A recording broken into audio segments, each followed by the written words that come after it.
সুপ্রিয় দর্শক, সবাইকে পবিত্র ঈদ উল আজহার অনেক অনেক শুভেচ্ছা জানিয়ে শুরু করছি বাংলাদেশ টেলিভিশনের ঈদ স্পেশাল স্বাস্থ্য বিষয়ক আয়োজন সুস্থ থাকুন সবসময় এই অনুষ্ঠানটিতে। আপনাদের সাথে পুরো অনুষ্ঠান জুড়ে আছি আমি ডাক্তার মোনা তাহসিন। আজ আমাদের এই স্পেশাল অনুষ্ঠানে আমরা আমন্ত্রণ জানিয়েছি 4 জন বিশেষ অতিথিকে। চলুন অনুষ্ঠানের শুরুতেই পরিচিত হয়ে নেওয়া যাক আমাদের আজকের অতিথিগণের সাথে। আমাদের সঙ্গে আছেন ডাক্তার মোহাম্মদ রফিকুল ইসলাম, অধ্যাপক মেডিসিন, শহীদ সোহরাওয়ার্দী মেডিকেল কলেজ। এছাড়াও আছেন ডাক্তার কামরুন নাহার, সহকারী অধ্যাপক, গাইনি অনকোলজি, বাংলাদেশ মেডিকেল বিশ্ববিদ্যালয়। আরও আছেন ডাক্তার এম.এ. হালিম খান, সহযোগী অধ্যাপক, এন্ডোক্রাইনোলজি বিভাগ, শহীদ সোহরাওয়ার্দী মেডিকেল কলেজ ও হাসপাতাল। আরও আছেন Shaila Sabrin, chief dietitian, dietetics and nutrition department, Azgar Ali হাসপাতাল, ঢাকা। আপনাদের সবাইকে ঈদের অনেক অনেক শুভেচ্ছা এবং স্বাগত আমাদের আজকের অনুষ্ঠানে। ডাক্তার মোহাম্মদ রফিকুল ইসলাম স্যারের কাছে জানতে চাইব, স্যার এবারে ঈদটি আপনার কেমন কেটেছে এবং আসলে আপনি কিভাবে সময় কাটিয়েছেন? কোরবানির ঈদে সবচেয়ে বেশি আনন্দ যেটা থাকে সেটা হচ্ছে গিয়া যে আমার যে 8 বছর বয়সী যে ছেলে, তার গরু কেনার পরে এবং গরু কেনার আগে এবং পরে যে তার গরু সংক্রান্ত অসংখ্য হাজারো প্রশ্ন, তার জবাব দেওয়া, তার উত্তেজনা, সেটা দেখতে পারা এক অবিশ্বাস্য আনন্দ। এবং এই গরু জবেহ করার পরে, কোরবানি করার পর সেই গরু কি হলো তার জবাব দেওয়া এক আনন্দের ব্যাপার। এর পাশাপাশি একজন মেডিসিনের বিশেষজ্ঞ ডাক্তার হিসাবে আমাকে কিন্তু হাসপাতালেও এই ছুটির সময়েও আমাকে হাসপাতালে যেতে হয়েছে এবং হাসপাতালে যে রোগীদের ভালো মন্দ দেখা, রোগীদের চিকিৎসার বিষয়গুলোও কিন্তু আমাদেরকে তদারকি করতে হয়েছে।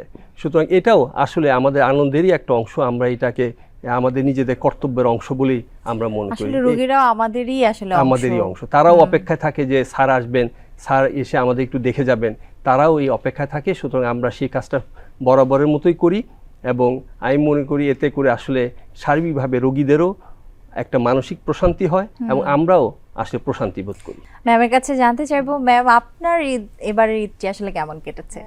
কোরবানি ঈদ মহিলাদের জন্য একটা অনেক কষ্টের। আমি যদিও ডাক্তার, কিন্তু তার মধ্যে তো আমাকে ফ্যামিলি সামলাতে হয়, মাংস কাটাকাটি, ধোয়াধুয়ি, রান্নাবান্নি সবকিছু মিলে অনেক পরিশ্রম যায়।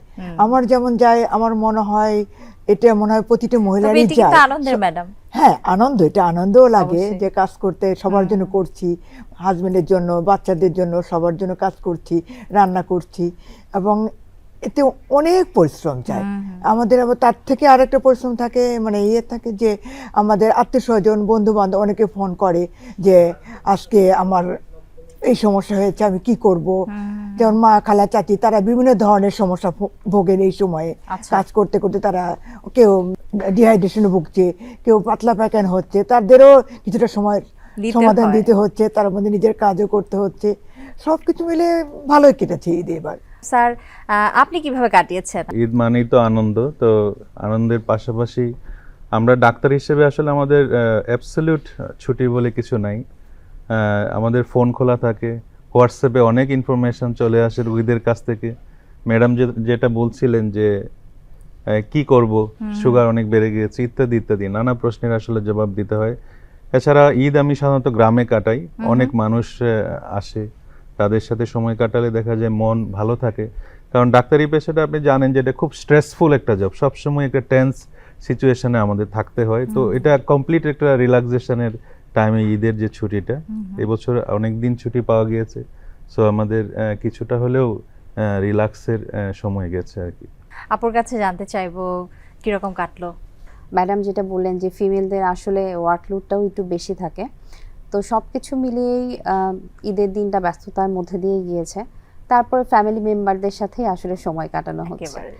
আর এর মধ্যে হসপিটালে একবার যাওয়া, ইন জেনারেল যেহেতু ছুটিটা একটু লম্বা, তো একবার একটু যাওয়া, পেশেন্ট কোনো স্পেশাল কেস থাকলে পারে, অনেকে হয়তো মনে করতে পারেন যে হসপিটালে যে পেশেন্টগুলো অ্যাডমিট আছে তারা কি ঈদের দিন কিছু খাবেন না, হ্যাঁ তাদের স্পেশাল আমরা কিন্তু ঈদে স্পেশাল মিল অবশ্যই পেশেন্টদের জন্য রাখি, তবে অবশ্যই ডিজিজ কন্ডিশন। প্রথমেই স্যারের কাছে জানতে চাইবো স্যার, এবারের ঈদটা তো আসলে প্রচন্ড গরমের মধ্যে দিয়ে যাচ্ছে এবং এই ছুটিতে ভ্যাপসা একটা গরম আছে এবং বৃষ্টিও হচ্ছে, রোদ, তো সব মিলিয়ে একটা ডিফারেন্ট ওয়েদার।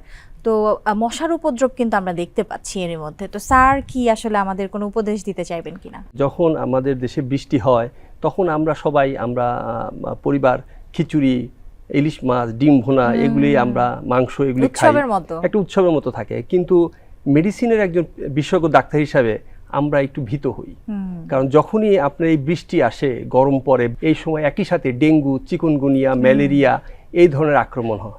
সুতরাং এই ধরনের রোগী আমাদের হাসপাতালে, আমাদের ব্যক্তিগত চিকিৎসালয়ে এরা আসতে থাকে এবং মানুষের অসম্ভব কষ্ট হয়। সুতরাং এই ধরনের রোগীগুলো কিন্তু এখন আমাদের এসেছে, আমাদের হাসপাতালে ভর্তি হচ্ছে ডেঙ্গু রোগী, আমাদের চিকুনগুনিয়া রোগী, এবং এই রোগগুলি আপনি দেখবেন মশাবাহিত রোগ, এবং এই মশাবাহিত রোগগুলি আসলে মশার উপদ্রব এই সময়টাতেই আসলে বাড়ে। এর পাশাপাশি আপনি দেখবেন যে যখন এবং গরম পড়ে তখন কিন্তু পানির স্কারসিটি, স্বল্পতা দেখা দেয়, এবং যখন আবার বৃষ্টি পড়ে তখন পানি আবার উপচে পড়ে, যার ফলে হয় কি যে আপনার স্যানিটেশন এবং রিজার্ভিয়ার পানি এটা মিক্স আপ হয়ে যায়। তখন পানিবাহিত রোগ যেমন টাইফয়েড, এই রোগগুলিও কিন্তু ডায়রিয়া, পাতলা পায়খানা, যেগুলো এই রোগগুলিও কিন্তু একই সময় এই গরমের সময়টাতে আসে। এর বাইরেও ভ্যাপসা গরমে আপনার ভাইরাসের আক্রমণটা বাড়ে। সুতরাং আমাদের কফ, ঠান্ডা, কাশি, জ্বর, কফ এবং নাক দিয়ে পানি পড়া, এই জাতীয় রোগগুলি কিন্তু এই সময়টা আমরা বেশিরভাগ সময় দেখি। ম্যাম, যেহেতু আপনি গাইনিতে কাজ করছেন, তো গর্ভবতী মায়েদের জন্য আপনার কোনো বিশেষ পরামর্শ বা উপদেশ থাকবে কিনা? কারণ এই সময় আমরা জানি যে তাদের নিউট্রিশন কিংবা তাদের যে শরীরচর্চা, এটির প্রতি কিন্তু আলাদা একটি আসলে নজরদারির মধ্যে রাখতে হয়। তো তাদের জন্য কোনো পরামর্শ আছে কিনা? এই গরমে মায়েরা প্রচুর পরিশ্রম করছেন, কিন্তু সেই তুলনায় তারা খাচ্ছেন না। দেখা যাচ্ছে তারা পানিশূন্যতা ভুগছে, তারা পানি ঠিক মতন খাচ্ছে না, খাবারের স্বল্পতা, দেখা যাচ্ছে তারা ফ্যামিলিকে খাওয়াচ্ছে কিন্তু নিজেরা খাচ্ছে না। এই না খাওয়াতে তার যেমন ক্ষতি হচ্ছে, তার পেটের বাচ্চারও কিন্তু ক্ষতি হচ্ছে। অনেক সময় দেখা গেল তখন খেলো না, একটা অসময়ে খেলো, এটা যেটা তখন তার সেটা তার ক্ষতি করে গেল, এবং দেখা গেল যে 2 বারের খাবার একবারে খেয়ে ফেললো, তখন তার অন্য ধরনের সমস্যা দেখা যাচ্ছে, হার্টবার্ন হচ্ছে বা বাচ্চার নড়া একটু কম বুঝতেছে, পেটে ব্যথা হচ্ছে, যেটা তার জন্য, তার বাচ্চার জন্য, দুজনের জন্য খুব সমস্যার বিষয়। অর্থাৎ সময় মতো খাওয়াকে আপনি জোর খেতে দিচ্ছেন হবে এবং পুষ্টিকর খাবার এবং পর্যাপ্ত পানি। আর এই কুরবানিতে যেহেতু মাংস তো খাবেনই, একদম খাবেন না তা না, কিন্তু খুব বেশি পরিমাণে খাওয়া ঠিক না মাদের জন্য। ঈদের সময় আমাদের খাদ্যাভ্যাস আসলে ঠিক থাকে না, আমরা অনেক বেশি খেয়ে ফেলি। ডায়াবেটিক পেশেন্টদের জন্য আপনার বিশেষ কি পরামর্শ থাকবে যে তারা আসলে কিভাবে খাবার খেতে পারে, এবং এক্ষেত্রে ইনসুলিন দেয়া কিংবা মেডিকেশন নেয়া কিংবা এক্সারসাইজ করা এটি কতটা জরুরি? ডায়াবেটিসের ম্যানেজমেন্টের জন্য আমরা বলি যে কয়েকটা ডি বলি না, প্রথম হলো ডিসিপ্লিন, তারপর হলো ডায়েট এবং ড্রাগস, আরেকটা ডি আমরা নতুন যোগ করেছি হলো ড্রিম, ভালো মতো ঘুম হইতে হবে। দেখবেন যে ঈদের সময় আমরা এতই আড্ডাবাজি করি যে সারা রাত আড্ডাবাজি করতে করতে ঘুম হয় নাই, সকালে উঠে ব্লাড সুগার লেভেল দেখা যাবে যে 16, 18 বা 20 বা খুব বেশি আনকন্ট্রোল হয়ে যেতে পারে। আসলে সব জায়গায় পরিমিতি বোধ থাকতে হবে। ডায়াবেটিস থাকলে যে কম খেতে হবে তা না, কোনো পেশেন্টকে আমরা বলি না যে আপনি কম খাবেন, পরিমিতি বোধ এটা বজায় রাখতে হবে, পরিমাণ মতো খাবেন, এই খাবারটা হবে ব্যালেন্স ডায়েট।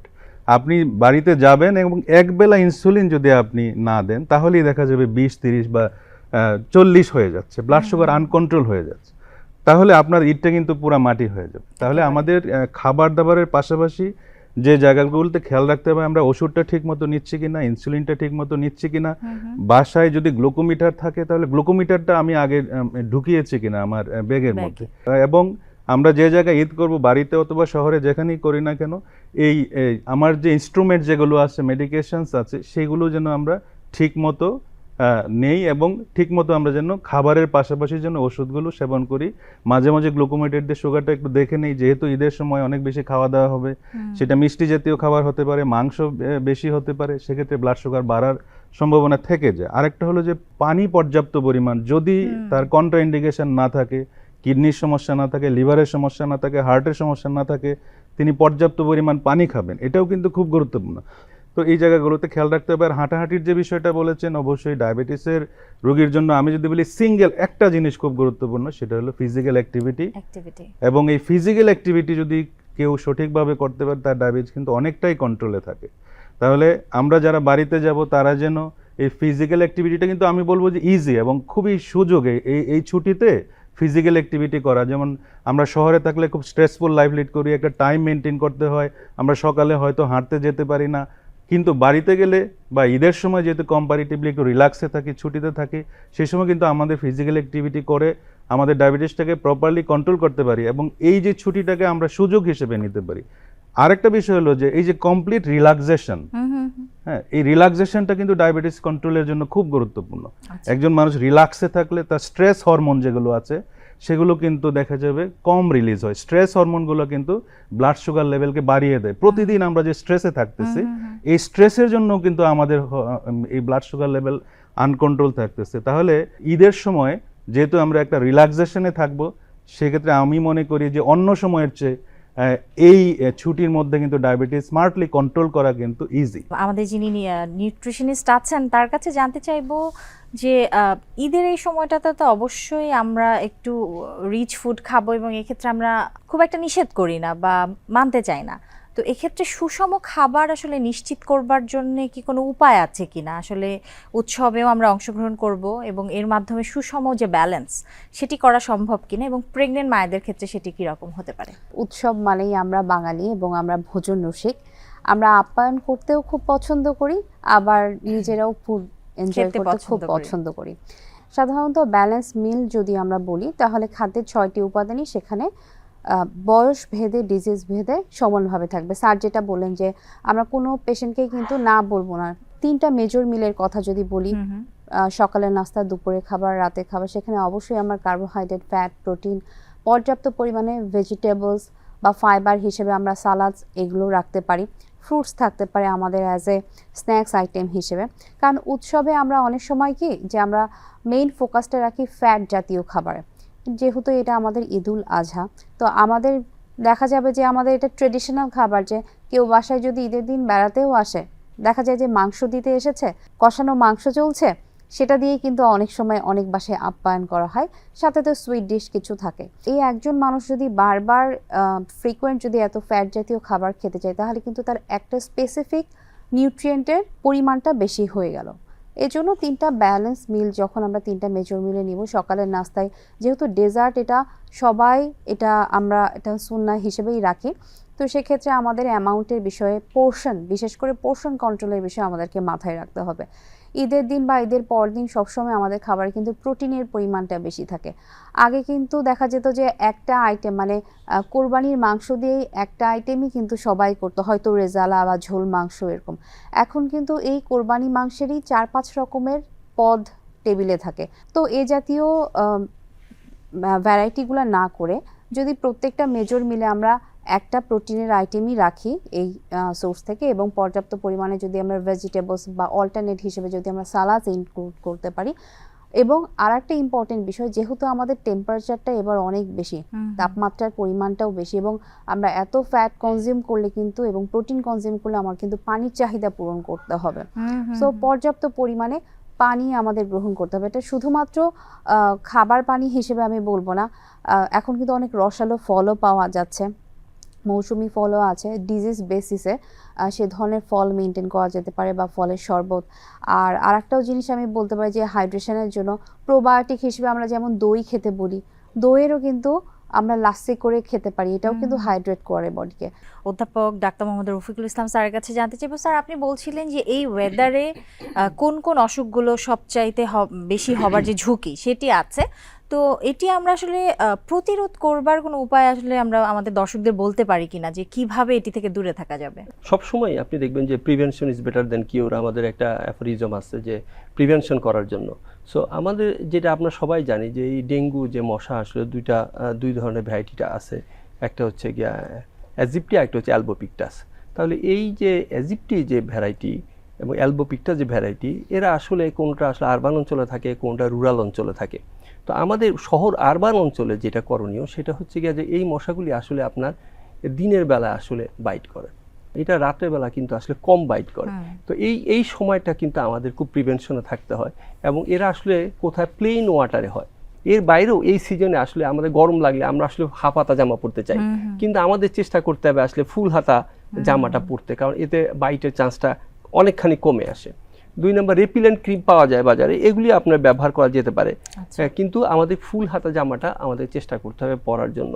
টাইফয়েড জ্বরের জন্য যে আমাদের পানি যেটা আছে, আমাদের সবসময় একটা টেন্ডেন্সি থাকে বাচ্চারা স্কুলে যখন পড়ে তখন স্কুলের সামনে হরেক রকমের আচার, ফুচকা, চটপটি এটা নিয়ে বিভিন্ন ব্যবসায়ীরা বসে পড়ে, এবং এই সমস্ত জায়গাতে যে পানি দিয়ে ওনারা ব্যবহার করেন সেগুলি আসলে শুদ্ধ পানি না, আনহাইজেনিক পানি, এগুলি দিয়ে ওনারা বানান। এইখান থেকে কিন্তু বাচ্চারা এটা খুব পছন্দ করে, কেন জানি এই জাতীয় খাবার খেয়ে আসলে বাচ্চারা কতগুলি জিনিস আক্রান্ত, একটা টাইফয়েড জ্বর, পানিবাহিত রোগ এবং খাদ্যবাহিত রোগ যেমন টাইফয়েড জ্বর আক্রান্ত হয়, এছাড়া আপনার জন্ডিসেও কিন্তু তারা এই সময় আক্রান্ত হয় একদম। আপনি এখন দেখবেন অসংখ্য রোগী ভর্তি হচ্ছে এই টাইফয়েড ফিভার এবং হচ্ছে গিয়া এই জন্ডিসে। তাহলে আমরা আমাদের কি করতে পারি, বাচ্চারা তো তাদের বয়স কম, তারা তো এরকম করবে, আমাদের বাচ্চাদেরকে বোঝাতে হবে যেন তারা এইগুলি থেকে এই সমস্যা হয়, তাহলে এইগুলি যেন তারা না খায়। ম্যাম, গর্ভাবস্থায় একজন নারীর যে যত্ন এবং তার চিকিৎসকের কাছে যে ভিজিট, এগুলো ইনশিওর করা কতটা জরুরি? এক্ষেত্রে আপনি গর্ভাবস্থায় নারীর যত্নে কি করতে বলবেন আমাদের দর্শকদের? গর্ভাবস্থায় তো না মাদের অনেক যত্নের মধ্যে চলতে হয়, তার মধ্যে যেটা তাদেরকে করতে হবে যে এই গরমের মধ্যে লুজ কাপড় পরতে হবে, টাইট ফিটিংস কিছু পরা যাবে না। স্যান্ডেল যেটা পরে তারা স্লিপার স্যান্ডেল, হিল স্যান্ডেল পরবেন না, এটা পরলে দেখা যাবে পরে যেতে পারেন। পরে এই যে কোরবানি ঈদ, এই গরমের মধ্যে মাংস তো খাবেনই, কিন্তু দেখা গেল যে ওই মাংসের মধ্যে, গরুর মাংসের মধ্যে প্রচন্ড পরিমাণে বেশি সোডিয়াম থাকে, এবং সেটা মায়েদের প্রেশার বাড়ায় দিতে পারে। প্রেগনেন্সিতে প্রেশার বাড়লে অনেক ধরনের সমস্যা হয়, যেমন এক্লাম্পসিয়া হতে পারে, প্রিমেচুর বেবি ডেলিভারি হতে পারে, বা আইউডি হতে পারে। লবণ তারা কম খাবেন, প্রেগনেন্সিতে লবণটা একদম কম খাওয়া উচিত। তারপর যেটা এই যে অর্গান মিট যেমন কলিজা, তারপর মগজ, এগুলো কিন্তু সুস্বাদু, এটা সবাই খেতে পছন্দ করে, মায়েরাও পছন্দ করেন। ওই সময় তাদের রুচিটা অন্য মতন হয়ে যায়, অ্যাবনর্মাল খাবার বেশি খেতে চায়, কিন্তু এগুলো বেশি খাওয়া যাবে না। পুরো প্রেগনেন্সিতে তারা শুধু গরম কেন, শীতকালেও প্রেগনেন্সি হলে তারা যেন রেগুলার ডাক্তারের কাছে ফলো আপ থাকে, রেগুলার যেন অ্যান্টিনেটাল চেক আপটা করেন, এতে যেমন মার ভালো থাকবে, বেবি ভালো থাকবে। ডাক্তার এম এ হালিম খান স্যারের কাছে জানতে চাইবো, স্যার, তো অনেকেরই ধারণা সুস্থ মানুষ যে মিষ্টি খেলে ডায়াবেটিস হয়ে যাবে, এই যে একটি ধারণা, তো এই প্রক্রিয়াটি আসলে কি রকম? মিষ্টি এমন একটা জিনিস যে সবসময় অ্যাভয়েড করে থাকতে পারলে ভালো। আচ্ছা। আর এই যে অকেশন যেগুলো আছে, এগুলোতে মাঝে মধ্যে মিষ্টি খাওয়া যাবে। যাদের ডায়াবেটিস নাই তারা তো অবশ্যই খেতে পারবেন, আর যাদের ডায়াবেটিস আছে তাদের জন্য বিকল্প মিষ্টি, অল্টারনেটিভ সুইটনার্স 2-1 দিনের জন্য কিন্তু সেটা করা যেতেই পারে। ফিরনি, জর্দা, ওনারা অল্টারনেটিভ সুইটনার্স বা জিরোকেল যেগুলো বাজারে পাওয়া যায় সেগুলো দিয়ে তৈরি করতে পারেন, এতে কোনো অসুবিধা নেই। আর এই ঈদের আনন্দের মধ্যে একেবারে মিষ্টিবিহীন থাকবেন সেটাও আমরা চাই না, সেই জন্য বিকল্প মিষ্টিগুলো মাঝে মধ্যে ব্যবহার করতে পারবেন, কোনো অসুবিধা নেই। এই যে ডায়াবেটিসের ক্ষেত্রে চিকিৎসায় যদি ঔষধের প্রয়োজন হয়, সেটি বাদ দেয়া কতটা যুক্তিযুক্ত? না, সেটি তো অবশ্যই যুক্তিযুক্ত হবে না। প্রথম কথা হলো যে সবার যে ইনসুলিন বা ট্যাবলেট লাগবে সেটিও কিন্তু সঠিক নয়। কারো কারো শুধুমাত্র লাইফস্টাইল মডিফিকেশন, আপনি যেটা বলেছেন ডায়েট এক্সারসাইজের মাধ্যমেই কারো সুগার কন্ট্রোলে থাকে, তার কোনো ওষুধ দরকার নাই, তিনি শুধু লাইফস্টাইলটাই মেনটেন করবেন। কারো কারো হয়তো একটি ট্যাবলেটে কন্ট্রোলে আছে, একটি ট্যাবলেট লাইফস্টাইল মডিফিকেশনের পাশাপাশি তিনি কন্টিনিউ করে যাবেন, বন্ধ করা যাবে না। আর ইনসুলিন আপনি যেটা বলেছেন, কারোর সুগার যদি ইনসুলিনের মাধ্যমে কন্ট্রোল হয়ে থাকে তাহলে বুঝতে হবে তার লাইফস্টাইল তিনি সঠিকভাবে পালন করছেন এবং ইনসুলিনের সহায়তায় তার সুগারটি কন্ট্রোলে আছে। তিনি যদি ইনসুলিন বা ট্যাবলেটটি যদি ছেড়ে দেন তাহলে ব্লাড সুগার লেভেলটা কিন্তু আবার বেড়ে যেতে পারে। শুধু ডায়াবেটিসের ক্ষেত্রে বলবো না, যে কোনো ক্রনিক ডিজিজের ক্ষেত্রে এই এডুকেশনটা ডাক্তারের দায়িত্বের মধ্যে পড়ে যে এই ওষুধ আপনাকে সারা জীবন খেতে হবে, প্রতিদিন খেতে হবে, প্রতিবার খেতে হবে, এবং এটা যদি আপনি বন্ধ করেন তাহলে আপনার এই ক্রনিক ডিজিজটা আনকন্ট্রোল হয়ে যাবে। যে কোনো ক্রনিক ডিজিজের ক্ষেত্রে এই এডুকেশনটা সবার জন্য জরুরি। আমি শায়লা আপুর কাছে জানতে চাইবো, প্রেগন্যান্সিতে আসলে কনস্টিপেশন প্রিভেন্ট করবার জন্য কি কিছু করবার আছে কিনা? এটা খুবই ভালো সোর্স ফর আয়রন, এবং এর পাশাপাশি জিঙ্ক, ভিটামিন B12। যদি রেড মিট এই কোরবানি ঈদের খাওয়া হয়, অবশ্যই মাকে একটু খেয়াল রাখতে হবে, সাথে যেন পর্যাপ্ত পরিমাণে ফাইবার জাতীয় কিছু থাকে বা ভেজিটেবল এরকম থাকে। আর একটা যেটা বিষয় সেটা হচ্ছে যে একজন মা সারাদিনে 50 থেকে 75 গ্রাম পর্যন্ত রেড মিট তো 2-3 দিন খেতে পারে, চাইলে পারে উনি এইটা ওনার সারাদিনের 3টা মিলে ভাগ করে নিতে পারে। সো এখানে ফাইবার থাকাটা খুবই ইম্পর্ট্যান্ট এই মিলগুলোর সাথে, এবং পর্যাপ্ত পরিমাণে হাইড্রেশন বা পানি গ্রহণ করা প্রয়োজন, কেননা আমাদের প্রোটিন ডাইজেশনের জন্য, ফ্যাট ডাইজেশনের জন্য পানি খুবই ইম্পর্ট্যান্ট। আপনি বলছিলেন যে এই গরমে কিন্তু আসলে টাইফয়েড কিংবা ডায়রিয়া এই ধরনের সমস্যা নিয়েও রোগীরা আমাদের কাছে আসে, কিংবা আমরা বাসায় কমপ্লেইন পাই অনেকের কাছেই। তো এই যে ওরসালাইন তো আমরা অবশ্যই খেতে বলবো ডায়রিয়া হলে, এটি খাবার একটি প্রক্রিয়া আছে, অনেকে কিন্তু ভুলভাল করে ফেলেন, এবং এক্ষেত্রে পরবর্তীতে কি হতে পারে? যে আমাদের মধ্যে একটা টেন্ডেন্সি ছিল যে আমি যখন আসলে উপজেলা হেলথ কমপ্লেক্সে আমি যখন জুনিয়র ডাক্তার হিসাবে পোস্টেড ছিলাম, তখন আমি দেখেছি যে আপনার ওরসালাইন তারা নিয়ে যায় এবং এটা হাতে দিয়ে একটু অল্প অল্প করে মুখে খায় এবং টক মিষ্টি লাগে, সুতরাং অনেকে খায়। এটা হাফ স্ট্রেন্থ গুলা খেয়ে ফেলে। এটা আসলে হাফ লিটার পানির মধ্যে খাওয়ার কথা, গুলানোর কথা, কিন্তু ওনারা আসলে রং ওয়েতে আসলে গুলিয়ে ফেলছেন। যার ফলে হয় কি যে আপনার যে ইলেকট্রোলাইট, যেটা নর্মাল একটা মিলিউ থাকে, নর্মাল একটা এনভায়রনমেন্ট থাকে বডিতে, এটা আসলে আইসোটেনিক আর থাকে না, এটা মিলিউ নষ্ট করে ফেলে।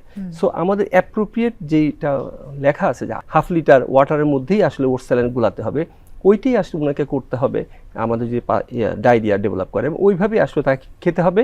এবং এটা একবার গোলানোর পরে আপনার 12 ঘন্টার বেশি ওইটা রাখা যাবে না। এটার পাশাপাশি নতুন আরেকটা কিন্তু স্যালাইন আমাদের দেশে এখন খুবই প্রচলিত আছে, সেটা হচ্ছে রাইস স্যালাইন। তো আমরা যেটা চাই যে সেটা হচ্ছে পাতলা পায়খানা হলে কত দ্রুত পায়খানাটা কমে আসে, পায়খানা শক্ত হয়ে যায়, তাহলে আমরা খুশি হই। এই রাইস স্যালাইন কিন্তু এই কাজটাই করে এবং দ্রুত পায়খানাটাকে সে শক্ত করে আনার পদ্ধতিটা করে। এর পাশাপাশি আমরা পাতলা পায়খানাতে আমাদের অনেকে সবার মধ্যে একটা টেন্ডেন্সি, ওর আসলে পাতলা পায়খানা হচ্ছে, আচ্ছা ঠিক আছে ও ফল খাক, টক জাতীয় ফল, মালটা, কমলা এই জাতীয়। আমাকে মনে রাখতে হবে টক ফল কিন্তু আসলে এমনকি লেবু, এগুলি কিন্তু আপনার পাতলা পায়খানাকে বাড়িয়ে দিবে। তাহলে এই জাতীয় ফলগুলি আসলে টক ফল, টক মিষ্টি ফল জাতীয় ফলগুলি আসলে কিন্তু, এবং দুধ খাওয়া যাবে না, কিন্তু দই আবার খাওয়া যাবে। দই খাওয়া যাবে কিন্তু দুধ খাওয়া যাবে না। এগুলি করলে কিন্তু আপনার ডায়রিয়া বেড়ে যাবে।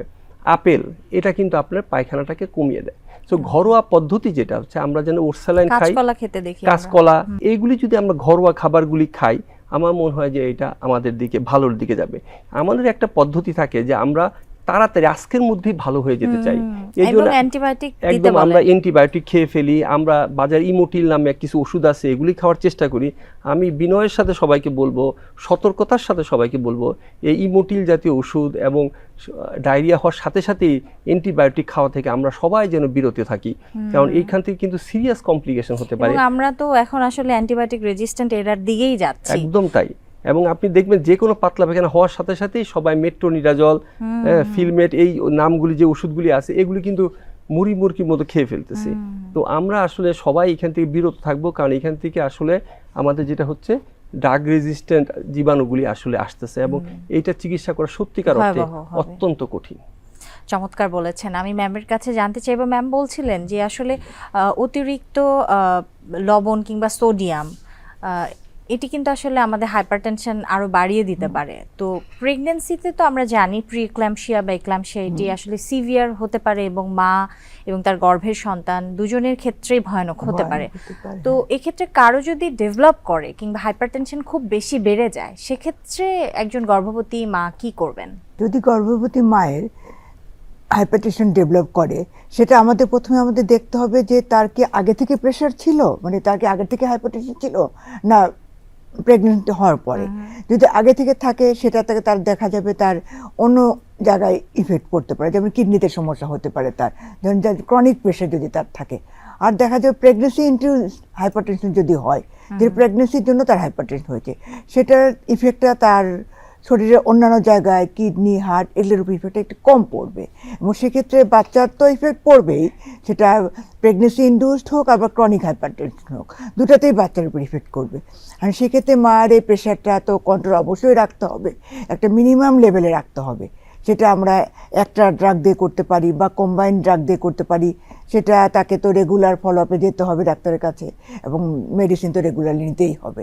মিষ্টি সুইট এসব একটু কম খাবে, মানে এবার তাকে ডায়েটেরটাও একটু মডিফিকেশন করতে হবে, এবং regular Medication. Antenatal follow up করবে এবং মেডিকেশনটা কন্ট্রোল করবে। একেবারেই। স্যার কাছে জানতে চাইবো স্যার, এই যে ছুটির সময়টা কিংবা ঈদের একটি লম্বা ছুটি আসলে আমরা পার করছি, তো এই সময়ে ডায়াবেটিক রোগীদের যে এমার্জেন্সি যেমন ডিকে বা এইচএইচএস, এই ধরনের রোগীরা বাসায় কিভাবে আইডেন্টিফাই করতে পারবে বা কারা এই ঝুঁকিতে থাকবেন এবং তৎক্ষণাৎ কি করণীয় আছে? যে কোনো ইমার্জেন্সি হতে পারে ডায়াবেটিক পেশেন্টের জন্য। সবচেয়ে কমনলি যেটা হাইপোগ্লাইসেমিয়া বা সুগার কমে যাওয়া, এটা তো আইডেন্টিফাই করা যথেষ্ট ইজি। আচ্ছা। সুগার উনি মেপে দেখবেন, যদি 4 মিলিমোল পার লিটারের কম হয় তো উনি বুঝবেন যে তার হাইপোগ্লাইসেমিয়া হয়ে গিয়েছে। এবং তুমি 3 থেকে 6 চামচ চিনি বা মিষ্টি জাতীয় খাবার যা অ্যাভেলেবল থাকবে খেয়ে নেবেন। 15 মিনিট পরে আবার ব্লাড সুগার পরীক্ষা করে দেখবেন, যদি নর্মাল হয়ে যায় ইটস ওকে, নো প্রবলেম। উনি একটা খাবার নর্মালি যেভাবে আমরা একটা মিল খাই এভাবে তিনি মিলটা খাবেন। দরকার হলে ডাক্তারের সাথে উনি কথা বলতে পারেন। আরেকটা হলো যে আপনি যেটা বলেছেন হাইপারগ্লাইসেমিয়া বা সুগার অনেক বেশি বেড়ে যাওয়া, যেটা ঈদে হতে পারে, তো সেটা হলো যে সেটাও তিনি গ্লুকোমিটার দিয়ে হয়তো দেখে নেবেন। দেখে নিয়ে যদি দেখেন যে ব্লাড সুগার হাই আসতেছে, এই চাই, ঠিক আছে, রিডিং নিতে পারতেছে না, অথবা এমনও হতে পারে যে হয়তো রিডিং নিতে পারতেছে কিন্তু তার এমন কিছু লক্ষণ দেখা দিয়েছে, তার শরীরে হয়তো ডিহাইড্রেশন এর লক্ষণ দেখা দিয়েছে, মুখে এমন একটা ব্রিদিং আসতেছে, অ্যাসিটোন স্মেল আমরা বলি, এই টাইপের আসতেছে। তো এরকম যদি আসে তাহলে বুঝতে হবে যে তার হাইপারগ্লাইসেমিয়া হয়ে গেছে। এটা কিন্তু একটা মেডিকেল ইমার্জেন্সি, এটা কোনো অবস্থাতেই বাসায় কিন্তু ম্যানেজ করা সম্ভব না। যত তাড়াতাড়ি সম্ভব তাকে হসপিটালাইজ করতে হবে, এবং এটা প্রথম দিকে হসপিটালাইজ করতে পারলে ম্যানেজ করা খুবই সিম্পল, একটা স্যালাইন যোগ করলেই কিন্তু হয়ে যায়। অনেক ক্ষেত্রে অন্য কোনো ওষুধের দরকারও হয় না, ঠিক আছে, শুধু একটা স্যালাইন যদি আমি ফিট করে দিতে পারি দেখা যাবে যে ইমার্জেন্সি ভাবে ম্যানেজ হয়ে গেছে। তাহলে যদি এরকম কমপ্লিকেশনস বা ইমার্জেন্সি অ্যারাইজ করে, তাহলে যদি ডাক্তার থাকে আশেপাশে তার কাছে পরামর্শ নেওয়া এবং সাথে যদি দরকার হয় হসপিটালে নিয়ে যাওয়া। অনেক ধন্যবাদ, চমৎকার বলেছেন। আমি শায়লাপুর কাছে জানতে চাইবো, আমরা তো আসলে অ্যাডাল্টদের নিয়ে অনেক কথা বলেছি, তো আমাদের সবার বাসায় ছোট ছোট বাচ্চা আছে, তো শিশুদের খাদ্যাভ্যাস এই ঈদে বা গরমে আসলে কেমন হওয়া উচিত, কিভাবে আমরা সুষম খাবার নিশ্চিত করতে পারি? এই ঈদে সবচেয়ে বড় কথা যে সবাই ম্যাক্সিমাম ক্ষেত্রেই সব ফ্যামিলি একসাথে গেট টুগেদার হয়, কেউ দেশের বাড়িতে যায়। তো সব ছোট বাচ্চারা যখন একসাথেই হয় তখন তারা কিন্তু মোস্ট অফ দ্য টাইম বিভিন্ন রকম খেলাধুলার এঙ্গেজমেন্টেই থাকে। তো প্রথম কথা যেটা খেয়াল রাখতে হবে যে টেম্পারেচার ওয়াইজ বাচ্চারা যেন হাইড্রেটেড থাকে। অনেক সময় দেখা যায় যে তারা ডিহাইড্রেশনে ভুগছে, ইউরিনের কালার চেঞ্জ হয়ে গেছে, হয়তো প্যারেন্টসরা কেউ জানে না। এই বিষয়টার দিকে সবার আগে খেয়াল রাখতে হবে। সেকেন্ড আরেকটা যেটা বিষয় বলবো সেটা হচ্ছে যারা নর্মাল ওয়েট বা আন্ডার ওয়েটে আছে তাদের জন্য কিন্তু এই কোরবানির মাংস good source of protein and other micronutrient. কোরবানির মাংস থেকে কিন্তু তারা যথেষ্ট পরিমাণে পুষ্টি নিতে পারে। তো তাদের প্রত্যেকটা মিলে যদি আমরা এটা ইনক্লুড করতে পারি খুবই হেলদি। যারা ওবিসিটিতে ভুগছে বা যাদের অতিরিক্ত যে বাচ্চাগুলো, আমরা এখন কিন্তু অনেক বাচ্চা চাইল্ড ওবিসিটি নিয়ে আসছে, ইভেন ফিমেল বাচ্চারা কিন্তু আর্লি ইনসুলিন রেজিস্ট্যান্স নিয়েও আসছে। তো সেক্ষেত্রে মাথায় রাখতে হবে যে তাদের এই সময় ফুড কনজামশনগুলো যেন অনেক হাই ক্যালোরি, হাই সুগার এবং হাই ফ্যাট কন্টেন্ট না হয়। অনেক সময় দেখা যায় কি যে জেনারেশনের একটা ডিমান্ড থাকে, এই জেনারেশনের বাচ্চারা কিন্তু ফাস্ট ফুড, জাঙ্ক ফুডের প্রতি অনেক বেশি আসক্ত থাকে। তো সেই ফুডও ইনটেক করছে, ফ্যামিলি ফুডও ইনটেক করছে, তো আলটিমেটলি কিন্তু ওভার ইটিংটা হচ্ছে। তো এই বিষয়গুলোর দিকে একটু খেয়াল রাখতে হবে প্যারেন্টসদেরকে যে এই ধরনের ওভার ইটিং যেন না হয়। আর একটা যেটা ইম্পর্টেন্ট কথা বলতে চাই যে ছুটিটায় কিন্তু স্কুলও বন্ধ থাকছে একটা লম্বা সময়। এই ছুটিটা কিন্তু খুব ভালোভাবে ইউটিলাইজেশন করা যায় ফিজিক্যাল অ্যাক্টিভিটি দিয়ে। যারা গ্রামে যাচ্ছে, সাধারণত দেখা যায় যে শহরে সব সময় সব জায়গায় সবার হয়তো সুইমিং করার টেন্ডেন্সি নাও থাকতে পারে। গ্রামে কিন্তু যারা সাঁতার জানে তারা কিন্তু সেই বাচ্চারা কিন্তু ইজিলি সাঁতারটাকে বেছে নিতে পারে। ফুটবল খেলা, সব ভাই বোনরা মিলে ফুটবল খেলা বা এই ধরনের গেট টুগেদার, মানে যে খেলাধুলাগুলোতে বা এক্সারসাইজগুলোতে আসলে কায়িক পরিশ্রম বা ক্যালোরি বার্ন হওয়ার টেন্ডেন্সি আছে, এই জাতীয় অ্যাক্টিভিটিসের মধ্যে যদি থাকে প্রপারলি, তাহলে পরে আমি বলবো যে এইটা আলহামদুলিল্লাহ তারা খুব ভালোভাবেই কাটাতে পারবে। স্যারের কাছে একটু জানতে চাইবো যে আসলে জ্বর হওয়া বা ফিভার আগে কিন্তু আমরা যেটি বলতাম বা বলতে শুনতাম সেটি হচ্ছে যে অন্তত 7 দিন এটি ভাইরাল ফিভার হলে 7 দিনের মধ্যে এখনও সেটি আসলে স্পন্টানিয়াসলি আসলে রিজলভ করবে, তো এটি নিয়ে ভয়ের কিছু নেই। কিন্তু এখন যেটি দেখা যায় যে ডেঙ্গু আসলে হয়েছে, তো রোগী 7 দিন হবে ভেবে বসে আছে এবং এর মধ্যে তার যে প্লাটেলেট কিংবা ব্লাডের অন্যান্য লেভেলগুলো সেগুলো কিন্তু আসলে কমছে বা বাড়ছে। এক্ষেত্রে টেস্ট করবার যে একটি বিষয় থাকে, আমরা দ্বিধাদ্বন্দ্বে থাকি যে 7 দিন পরে করব না 3 দিন পরে, আপনার কোনো অ্যাডভাইস আছে কিনা? আপনাকে অসংখ্য ধন্যবাদ। আসলে যে কথাটা ছিল যে আপনার যে কোনো সময় জ্বর আসলে ডাক্তারের কাছে আসলে 1 সপ্তাহ আর বাসায় থাকলে 7 দিন, সো এরকম একটা কথা আসলে সংসারে প্রচলিত আছে। তো ডেঙ্গুর ক্ষেত্রে সবচেয়ে বড় জিনিস হচ্ছে যে আমাদের একটা প্রবণতা যে আমরা 3 দিন বা 4 দিন না হলে আগে টেস্ট করতে দেখি, পজিটিভ হ্যাঁ। পাবো না। ডেঙ্গুর যে 5th গাইডলাইন সেটা কিন্তু অলরেডি আমরা চলে এসেছে, আমরা আচ্ছা। রেডি করেছি, এটা অলরেডি আমরা পাবলিশ হয়ে আছে। তো আমরা এখানে ডেঙ্গুতে যত দ্রুত সম্ভব আসলে আপনাকে ডাক্তারের কাছে আসতে হবে এবং ডে 1-এই কিন্তু আপনার ডেঙ্গু NS1 পজিটিভ পাওয়ার চান্স সবচেয়ে হাইয়েস্ট। আপনাকে মনে রাখতে হবে যে আপনার ডেঙ্গুর কিন্তু আপনার যত আর্লি আপনি ডিটেকশন হবে আপনার কিন্তু ট্রিটমেন্ট প্রোটোকলের মধ্যে আপনি ঢুকে গেলে আপনার কিন্তু ঝুঁকিটা কমে যাবে এবং আপনি যত দেরিতে আসবেন তত আপনি ডিহাইড্রেশন শিকার হবে, আপনার মধ্যে আপনার ওয়ার্নিং সাইনগুলি চলে আসবে। আচ্ছা, এগুলি যখন একবার চলে আসে তখন আসলে চিকিৎসা করাটা তুলনামূলকভাবে কঠিন। কিন্তু আপনি স্বাভাবিকভাবেই আপনি চিন্তা করবেন সাধারণত ভাইরাস জ্বরগুলি প্রথম দিন ডে 1 থেকে ডে 2-3 পর্যন্ত হাই রাইজ অফ টেম্পারেচার থাকে, কিন্তু ব্যাকটেরিয়াল ফিভারগুলি প্রথম দিন কিন্তু অল্প থাকে, দিন যত যায় ব্যাকটেরিয়াল ফিভারে কিন্তু জ্বর আস্তে আস্তে উপরের দিকে আমরা বলি আপনার সিঁড়ির মতো করে উপরে উঠতে থাকে। আচ্ছা, আর ভাইরাল ফিভারগুলিতে ডে 1-এ অনেক বেশি থাকে, শরীরে প্রচণ্ড ব্যথা, মাথা ব্যথা, জয়েন্ট পেন আসে কারো কারো, এগুলি নিয়ে উপস্থিত হয় এবং দিন যত যায় জ্বরের মাত্রা আস্তে আস্তে কমতে থাকে। কিন্তু আমি বলবো যে এই সময় যেহেতু এখন আমাদের একটা বৃষ্টির মৌসুম চলতেছে এবং আমাদের ডেঙ্গু জ্বর আসা শুরু হয়েছে, একই সাথে চিকুনগুনিয়া, আমি রোগীদেরকে অনুরোধ করব যে আপনার ডে 1-এ আপনারা আসলে যে পরীক্ষা করে ফেলবেন এবং ডাক্তারের শরণাপন্ন হবেন। এবং আমরা মনে করি যে আমাদের যে সরকারি মেডিকেল কলেজগুলি আছে বা সরকারি হাসপাতালগুলি আছে এখানে পর্যাপ্ত পরীক্ষা করার কিট আছে, ওখানে আসলেই আমাদের ফিভার ক্লিনিক নামে আলাদা একটা ক্লিনিক আছে আউটডোরে, ওই ক্লিনিকে আসলে আপনি আসলেই ওনাদের কাছে এই প্রোটোকল দেওয়া আছে, ওনারা এই প্রোটোকল অনুযায়ী কিন্তু আপনাকে পরবর্তী চিকিৎসার ধাপগুলির মধ্যে নিয়ে আসবেন এবং কুইকলি আপনি কিন্তু একদিনের মধ্যে আপনি রেজাল্ট আপনি পেয়ে যাবেন। সো আপনার আসলে কোনো চিন্তাই করতে হবে না। আমি মনে করি আমরা যেন কোনোভাবেই জ্বর আসছে বাসায় বসে না থাকি, একেবারে। আমরা অবশ্যই যেন চিকিৎসকের শরণাপন্ন হই। ম্যামের কাছে একটু জানতে চাইবো, এই যে উৎসবের একটি দীর্ঘ ছুটির সময় যাচ্ছে, তো অনেকেরই ধারণা থাকতে পারে যে যে গর্ভবতী মায়েরা আছেন যাদের একেবারেই ডেলিভারি সামনে, অনেকেই ভাবতে পারেন যে হসপিটাল আসলে এখন চিকিৎসক পাবো কিনা বা আমার কি হবে, এক্ষেত্রে হোম ডেলিভারি বেছে নিতে পারেন। তো সেক্ষেত্রে ম্যাম আপনি আমার দর্শকদের কি উপদেশ দিতে চাইবেন?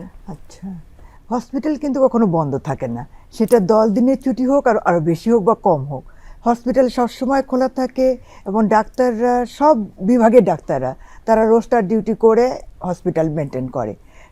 সেখানে মায়েরা যারা নর্মাল ডেলিভারি করবে বা যাদের অপারেশন লাগবে তারা যেন ডেট মতন হসপিটালে চলে যায়।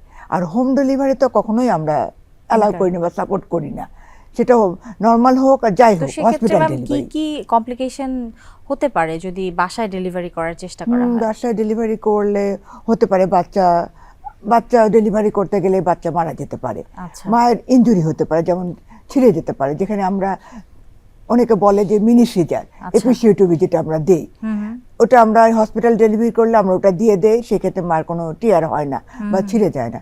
অনেক সময় এমনভাবে ছিঁড়ে যায় যে পায়খানার রাস্তা, প্রসাবের রাস্তা সব এক হয়ে যায়। এটা কিন্তু মায়েদের জন্য একটা বিরাট ভোগান্তি, সারা জীবন তাকে ভুগতে হবে এটা দিয়ে। সেক্ষেত্রে নর্মাল ডেলিভারি করাটা তো উচিতই হবে না, আর আমরা কখনোই বলবো না যে নর্মাল ডেলিভারি করেন। অনেকের ধারণা হসপিটালে গেলেই সিজার করে দিবে, কিন্তু না, হসপিটালে অবশ্যই নর্মাল ডেলিভারি হয়।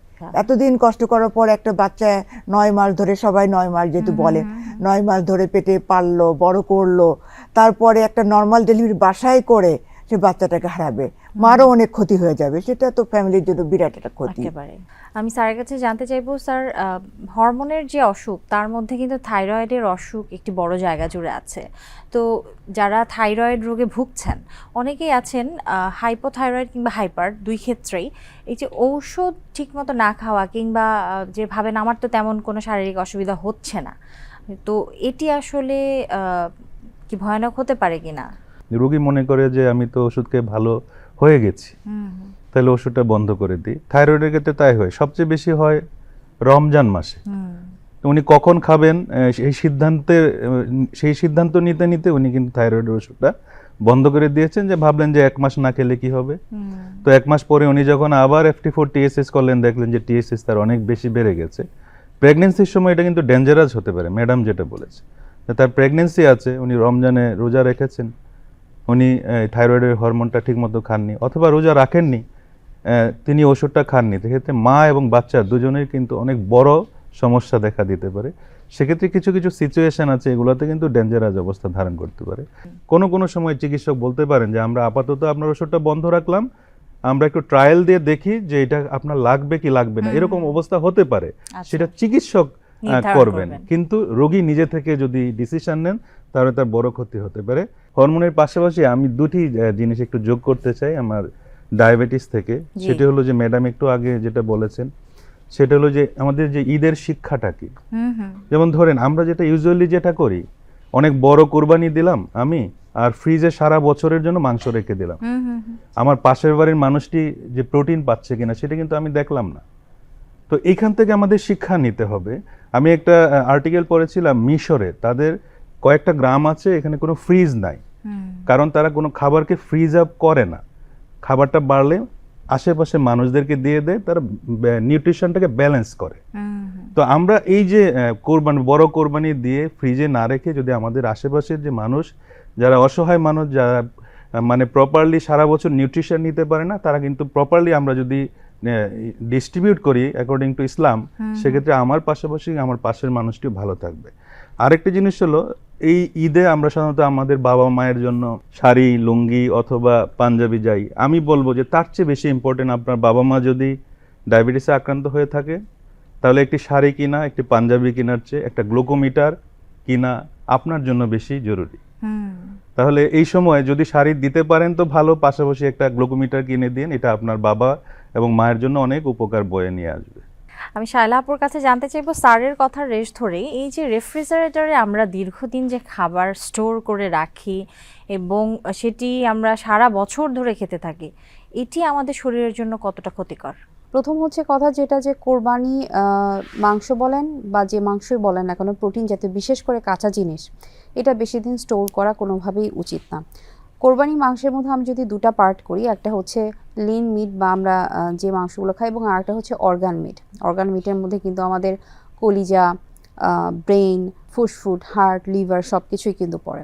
সো এই দুটা জিনিস কখনোই লং টাইম রাখা উচিত না। তো সবচেয়ে যেটা ভালো হয় যে যদি আমরা এটা 1.5 থেকে 2 মাসের মধ্যে শেষ করে ফেলতে পারি তাহলে ভালো। আর একটা যেটা বিষয় সেটা হচ্ছে যে আমাদেরকে স্টোর করার সময় একটা জিনিস মাথায় অবশ্যই খেয়াল রাখতে হবে, যে রেফ্রিজারেটরে যেখানেই আমি স্টোর করছি না কেন, আমার পোর্শন আলাদা থাকবে, কুকড পোর্শন আলাদা থাকবে। অনেক সময় দেখা যায় ডিপের মধ্যে রান্না করা খাবারও স্টোর করা হচ্ছে, অ্যাট এ টাইম আমার কাঁচা মাছ মাংসও আছে।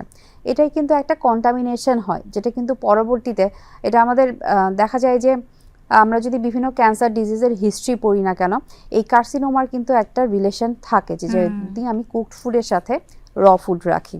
আচ্ছা, তো সেক্ষেত্রে অবশ্যই ফ্রিজে এই পার্টিশনটা আমাদেরকে মেনটেন করতে হবে, প্রপার টেম্পারেচার মেনটেন করতে হবে। তো ফ্রিজের বিষয়ের সাথে আমি আর একটা বিষয় ইনক্লুড করতে চাচ্ছি, সেটা হচ্ছে যে কোরবানির মাংস রান্নার ক্ষেত্রে ঈদের দিন মাংস কেটে এনে চুলায় বসানো হলো, এরপর কিন্তু এই মাংসটা যতক্ষণ পর্যন্ত হাঁড়িতে শেষ না হচ্ছে বারবার কিন্তু ওভারকুকড হচ্ছে, ওভারহিটেড হচ্ছে। এতে যেটা হয় সেটা হচ্ছে যে প্রোটিনের ডিনেচারেশন হয়, ফ্যাটের কিন্তু আবার ব্রেকডাউন হয়। এই জাতীয় খাবার যখন আমরা প্রত্যেকটা মিলে ইনটেক করছি, বারবার গরম করে রিহিট করে করে ইনটেক করছি, তখন কিন্তু আমাদের হজম শক্তির প্রবলেম হয়, অনেকের ব্লটিং, গ্যাস এবং কনস্টিপেশন, সিভিয়ার কনস্টিপেশন হয়। আর একটা জিনিস যে ফ্যাট কন্টেন্ট এবং প্রোটিন কন্টেন্ট জিনিস আমি যতবার হিট করব, এই ধরনের অভ্যাস যদি আমাদের খুব ফ্রিকোয়েন্ট থাকে, তাহলে কিন্তু যে কোনো ধরনের, বিশেষ করে যদি আমরা বলি কোলন ক্যান্সারের একটা টেন্ডেন্সি থাকতে পারে। তো অবশ্যই এই বিষয়গুলো খেয়াল রাখতে হবে যে ফ্রিজে যদি আমরা মাংস রাখি, অবশ্যই আমাদেরকে অর্গান মিটগুলো খুব দ্রুত শেষ করে ফেলতে হবে। যে মিটগুলো আদার মাংস যেগুলো থাকছে সেটাও আমাদেরকে এমনভাবে প্যাক করে রাখতে হবে এবং সিল এমনভাবে করে রাখতে হবে যেটা আমাদের সপ্তাহে 1 দিন 2 দিন বের করে আমরা শেষ করে ফেলবো।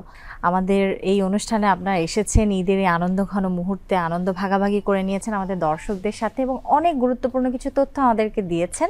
এজন্য আপনাদের সবাইকে অসংখ্য ধন্যবাদ। সুপ্রিয় দর্শক, এতক্ষণ দেখছিলেন বাংলাদেশ টেলিভিশনের ঈদ স্পেশাল স্বাস্থ্য বিষয়ক আয়োজন সুস্থ থাকুন সবসময় এই অনুষ্ঠানটি। আশা করছি আমাদের আজকের এই আলোচনা আপনাদের অনেক ভালো লেগেছে। আবারও দেখা হবে, সে পর্যন্ত সবাই ভালো থাকুন, সুস্থ থাকুন, নিরাপদে থাকুন। ঈদ মোবারক।